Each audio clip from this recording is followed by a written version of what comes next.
Résumé mécanique, quatrième partie, mouvement de rotation d'un solide autour d'un axe fixe delta.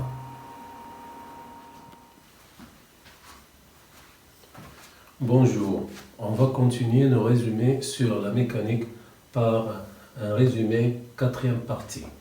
Alors c'est le mouvement de rotation d'un solide autour d'un axe fixe. Alors tout d'abord, le mouvement de rotation d'un solide autour d'un axe fixe. Définition. Alors je dis qu'un corps solide effectue un mouvement de rotation autour d'un axe fixe delta si tous les points de l'axe restent fixes et tous les autres points en dehors de l'axe delta effectuent un mouvement circulaire autour de l'axe delta. Alors, le mouvement de rotation se fait avec une vitesse angulaire pour tous les points à chaque instant. Alors, la vitesse angulaire θ point, c'est la dérivée de θ par rapport au temps, est la même pour tous les points à chaque instant. Et elle est en radians par seconde.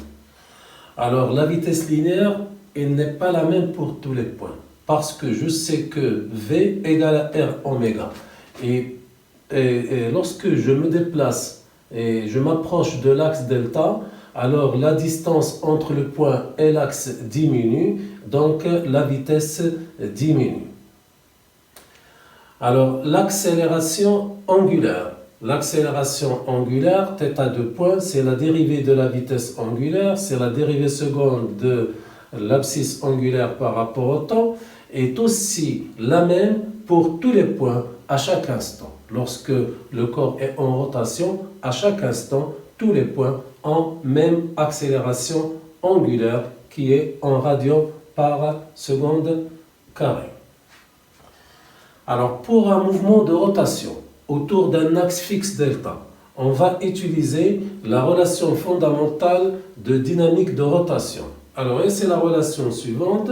Sigma des moments, la somme des moments par rapport à l'axe delta de toutes les forces ou couples appliqués au corps solide au cours de sa rotation, et ceci dans un repère galiléen, est égal à J delta qu'on appelle moment d'inertie fois l'accélération angulaire. Alors on va voir le moment tout d'abord d'une force et d'un couple, et après on va voir le moment d'inertie. Alors, prenons le cas du moment d'une force par rapport à un axe delta. Alors, vous avez un corps solide S qui est en rotation autour de cet axe qui traverse le corps solide dans ce point. Alors là, je suppose que le corps solide est soumis à l'action de deux forces, F1 et F2. Je vais choisir un sens positif arbitraire, par exemple, dans ce sens. Alors, si je veux déterminer le moment de la force F1 par rapport à l'axe delta, alors ce que je vais faire, je vais prolonger la ligne d'action de la force F1, je vais la prolonger et je vais calculer la distance entre l'axe delta et la ligne d'action de la force F1. Donc, je vais ici de façon perpendiculaire à la ligne d'action de la force. Et cette distance, c'est la distance D1. Donc, le moment de la force F1 par rapport à l'axe delta, c'est plus F1 fois D1. Alors, pourquoi plus? Parce que cette force a tendance, alors si j'applique cette force dans ce sens, alors le corps a tendance à tourner dans ce sens positif. Donc, c'est positif. Plus F1 fois D1, il est toujours en newton fois mètre. De même, pour cette force F2, je fais la même chose. Je prolonge la ligne d'action de la force, je pars de l'axe delta et je vais perpendiculaire à cette direction. Je calcule la distance D2 entre l'axe delta et la ligne d'action de la force F2. Et le moment ici, c'est moins F2 fois D2. Pourquoi moins? Parce que cette force, dans ce sens, il a tendance à faire tourner le corps dans le sens négatif. Alors, on va voir le moment d'un couple de deux forces. Alors, parce que pour les couples, vous avez deux sortes de couples. Vous avez des couples de deux forces et des couples de plusieurs forces. Alors, on va voir au départ couple de deux forces. Alors, c'est quoi un couple de deux forces? Ce sont deux forces F1 et F2 qui ont même direction, c'est-à-dire que les lignes d'action sont parallèles et qui ont des sens opposés et qui ont même intensité, c'est-à-dire un vecteur F1 égale à moins F2 et en norme F1 égale à F2. Alors je vais choisir un sens positif. Alors n'importe laquelle des deux forces, si je vois la tendance à faire tourner le corps, elle va faire tourner le corps dans le sens positif. Donc le couple fait tourner le corps dans le sens positif. Donc le moment du couple de deux forces F1, F2 égale à plus F1 ou F2 parce que c'est identique, fois la distance D, et cette fois la distance D, c'est la distance entre les deux lignes d'action des deux forces. Alors je trace la perpendiculaire aux deux lignes d'action et je calcule la distance D. Remarquez bien que je n'ai pas mis ici delta parce que le moment d'un couple de deux forces ne dépend pas de l'axe delta. Si je déplace l'axe delta là où je veux, la distance D ne va pas changer, donc c'est pour cela qu'il ne faut pas mettre delta ici, parce qu'il ne dépend pas de l'axe delta. Alors de même, on a le moment de plusieurs forces. Alors le moment d'un couple de forces, couple de plusieurs forces. Alors on va voir quelques exemples. Par exemple, le couple de torsion. Alors c'est quoi le couple de torsion? C'est un couple appliqué par un fil de torsion. Là vous avez un fil de torsion, vous avez une barre. Alors lorsque vous faites tourner la barre dans un sens, alors le fil va essayer de la refaire, de la retourner vers sa position initiale. C'est un couple de rappel. Donc, je fais tourner la barre dans ce sens et le couple de torsion va la retourner dans son état initial. C'est pour cela que pour schématiser le couple de torsion, on le schématise par une flèche comme ça, autour de l'axe de rotation qui est matérialisé par le fil de torsion, et ici dans le sens contraire du sens de rotation initial que je vais choisir comme sens positif.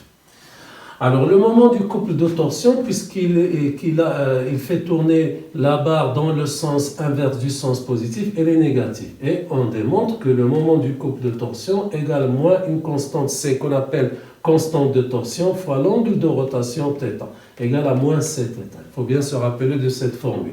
Alors C, c'est la constante de torsion. Alors sa formule, c'est la suivante. C égale à mu D à la puissance 4 sur L. Mu, c'est une constante qui dépend de la nature du fil de torsion.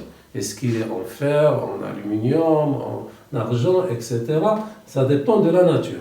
D, c'est le diamètre. Le diamètre est très petit, le diamètre du fil de torsion. Et L est la longueur du fil, la longueur totale du fil de torsion. Donc vous voyez bien que la constante de torsion dépend de trois paramètres: la nature du fil, le diamètre du fil et la longueur du fil. Par exemple, si je prends un fil de torsion et je le coupe en deux parties égales, je le coupe sur deux, alors là, L, ça va se diviser par deux et la constante de torsion de la moitié du fil sera doublée, ça sera 2C. Parce que là, vous divisez par 2, donc ça sera C' égale à 2C. Donc lorsqu'on divise un fil de torsion sur 2, on aura une constante de torsion 2 fois la constante initiale. Si je le divise par 4, on aura 4C. Alors en ce qui concerne l'unité, le moment est toujours en newton par mètre, l'angle de rotation en radian, donc ça sera newton fois mètre divisé par radian. Newton fois mètre, radian moins 1. Alors on a un autre type de moment de couple de plusieurs forces, c'est le moment du couple moteur. Alors lorsque j'ai par exemple un corps et je veux le faire tourner, alors lorsque je le fais tourner par un ensemble de forces appliquées en plusieurs points. C'est pour cela que je l'appelle couple de plusieurs forces, couple de forces. Alors le moment du couple de forces sera positif. Bien sûr, je vais choisir comme sens positif le sens du mouvement. Alors, il n'y a pas d'expression, on le note M ou bien M couple moteur.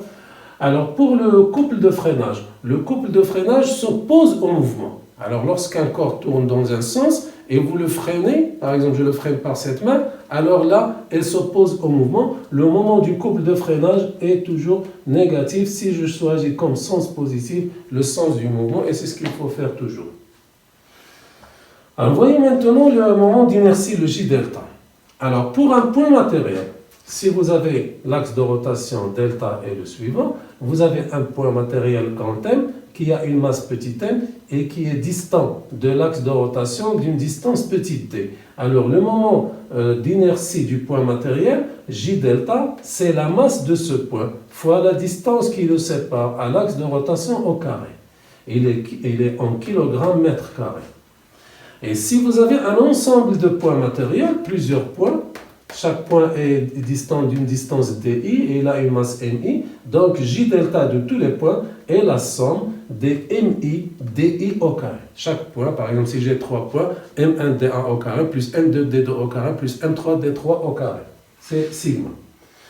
Alors, lorsqu'il s'agit d'un corps solide, alors pour un corps solide, le moment d'inertie va dépendre de deux choses. Il va dépendre de la masse du corps et de la répartition de cette masse autour de l'axe de rotation delta. Il dépend de la masse et de la répartition de cette masse autour de l'axe de rotation delta. Alors, je donne des exemples. Alors, ces exemples, on vous les donne dans les exercices.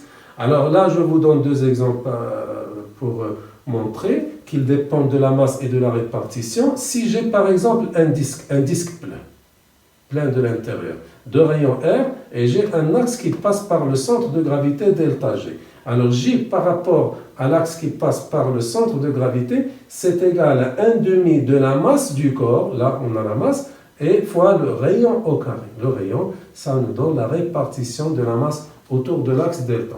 Alors là, si j'ai une tige homogène de masse M et de longueur L, la longueur de la tige est L, sa masse est M, et je prends un axe qui passe par son centre de gravité, par son milieu. Alors J delta G égale à 1/12 de la masse fois la longueur de la tige au carré. Alors il y a un théorème qui va nous permettre de modifier la position de l'axe de rotation. Alors je vais le montrer sur cet exemple. Alors c'est ce qu'on appelle le théorème de Huygens. Alors qu'est-ce qu'il nous dit? J par rapport à n'importe quel axe delta, à n'importe quel autre axe delta, et J par rapport à l'axe de delta G, à condition que delta et delta G soient parallèles, plus la masse du corps fois la distance d au carré entre l'axe delta et l'axe delta G qui sont parallèles. Pour n'importe quel corps, je peux changer l'axe delta G et je peux prendre un autre axe à condition qu'il soit parallèle à l'axe delta G, et entre ces deux axes, il y a une distance d. Donc J par rapport à l'axe delta, c'est J par rapport à delta G plus m d carré. Alors je prends par exemple l'axe delta ici. Je déplace delta G jusque là. Donc entre les deux axes, j'ai une distance d. Donc je remplace J delta G par 1/12 ml au carré plus m. Alors la distance d, c'est la moitié de la longueur, c'est L sur 2 au carré. Alors si vous faites ce calcul, vous allez trouver que J par rapport à cet axe delta est égal à 1/3 de ml au carré. Donc ici 1/3 et ici 1/2. Donc la position de l'axe de rotation est importante. Donc le moment d'inertie dépend de la masse, dépend des dimensions et dépend aussi de la position de l'axe delta. Donc, par rapport au point du corps solide.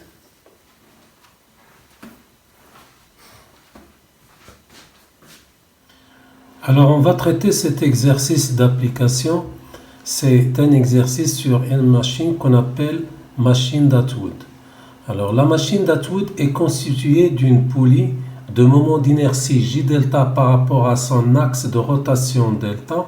On fait passer à travers la gorge de la poulie un fil inextensible et sans masse et qui porte à ses deux extrémités deux corps S1 et S2. Alors ça c'est le fil qui passe à travers la gorge de la poulie elle est ici, et il porte à ses extrémités deux corps solides S1 et S2 de masse respective M1 et M2.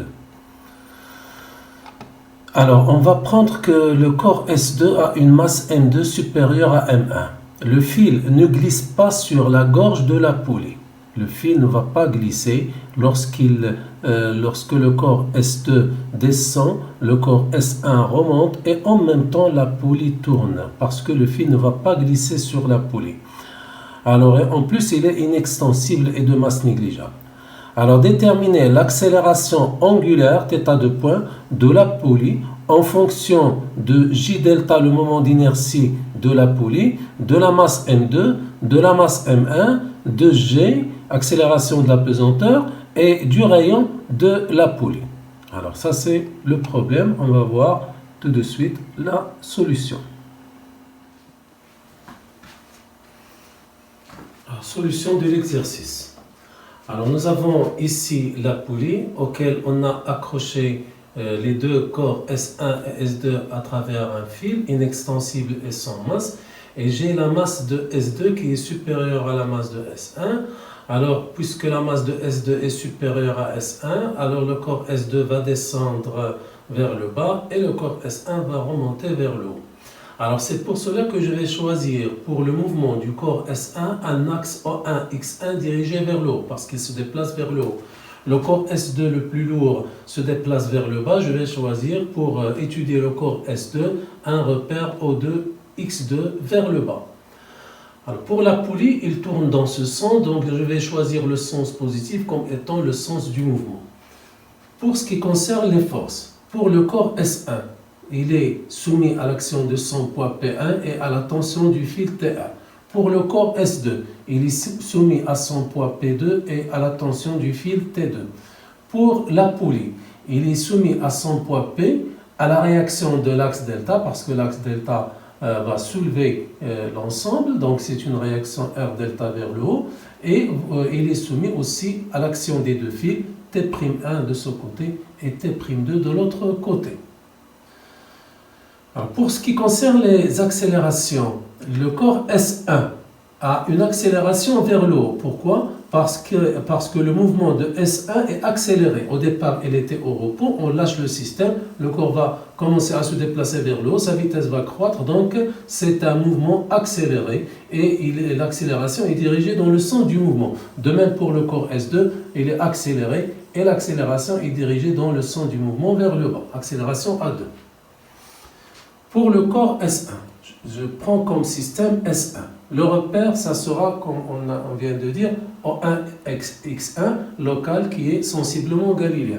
Bilan des forces, c'est P1 et T1. Deuxième loi de Newton, P1 plus T1 égale à M1 A1. Alors pourquoi j'applique cette formule? Parce que c'est un mouvement de translation. S1 et S2 ont des mouvements de translation. Alors, translation, ce n'est pas la peine de mettre G. M1 A1, c'est l'accélération du corps entier. Projection sur O1X1. Si je projette P1, ça me donne moins P1, moins M1G. Mais si je projette T1, ça me donne T1. Égal, je projette A1, ça me donne A1, donc M1 A1. Et de là, je déduis que T1 est égal à M1, facteur de A1 plus G. J'étudie le corps S2. Système, le corps S2. Repère O2X2 local sensiblement galiléen. Bilan des forces P2 et T2. Deuxième loi de Newton, P2 plus T2 égale M2A2 parce que c'est aussi une translation. Projection sur O2X2. La projection du poids P2 c'est positif, donc c'est M2G. La projection de T2 c'est moins T2. Et la projection de A2 c'est A2, M2A2. De là, je déduis que T2 égale à M2, facteur de G, moins A2. Alors je continue mon étude par l'étude de la poulie. Alors système, la poulie. Bilan des forces. Vous avez le poids, la réaction de l'axe delta, la tension T'1 et T'2. Relation fondamentale de dynamique de rotation, parce que la poulie fait une rotation. La somme des moments de toutes les forces égale J delta θ 2 points.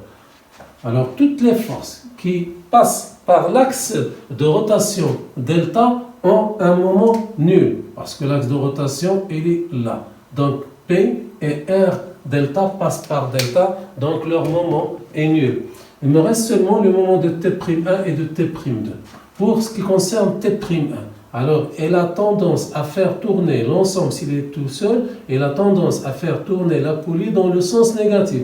Donc son moment est négatif. Moins T'1 fois le rayon. Pour l'autre, c'est plus T'2 parce qu'il a tendance à faire tourner le système dans le sens positif, plus T'2 fois le rayon étant la distance entre la ligne d'action de la force et l'axe de rotation, c'est le rayon. Je divise par R ici, je trouve que T'2 moins T'1 égale à J delta sur R fois θ de point. Alors nous avons ici trois conditions à bien respecter et à bien dire lors de la résolution de ce type de problème. Alors la première, le fil est inextensible et de masse négligeable. Donc puisque le fil est inextensible et de masse négligeable, je peux dire qu'en intensité, T1 égale à T'1 de ce côté, et de l'autre côté, j'ai aussi un fil inextensible et de masse négligeable, c'est toujours le même fil, T2 égale à T'2. Donc T'1 égale à T1 et T'2 égale à T2 parce que le fil est inextensible et de masse négligeable. Alors j'ai la deuxième condition. Les deux corps S1 et S2 sont reliés par le même fil qui passe à travers la même gorge de la poulie. Donc, puisqu'ils sont reliés par le même fil, alors les deux corps S1 et S2 ont même accélération. A1 égale à A2 égale, je vais la noter A. Troisième condition, le fil ne glisse pas sur la poulie. Alors, puisque le fil ne glisse pas sur la poulie, j'ai la relation A égale à R θ de point. R, c'est le rayon de la poulie. Alors, je ne peux écrire ces relations qu'après avoir justifié par ces phrases. Donc A égale à R θ de point. Alors je remplace tout ça dans cette formule. Je remplace T'2 par T'2 par T2. Alors T2 c'est M2 facteur de G moins A2. M2 facteur de G moins A2. A2 est égal à A qui est égal à R θ de point. Je la remplace par R θ de point. Moins T'1. T'1 c'est T1 qui est égal à M1 facteur de A1 plus G. M1 facteur de A1 qui est R θ de point plus G, et tout ça égale J delta sur R θ de point. Alors, tout ce qui concerne θ de point, je le mets d'un monde.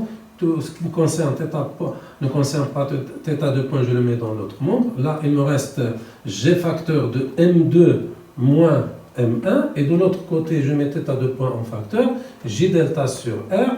Alors là, j'aurai plus M1R, et là, j'aurai plus M2R, je mets R en facteur, et je trouve enfin θ de point, c'est M2 moins M1 facteur de G sur J delta sur R plus M1 plus M2 facteur de R.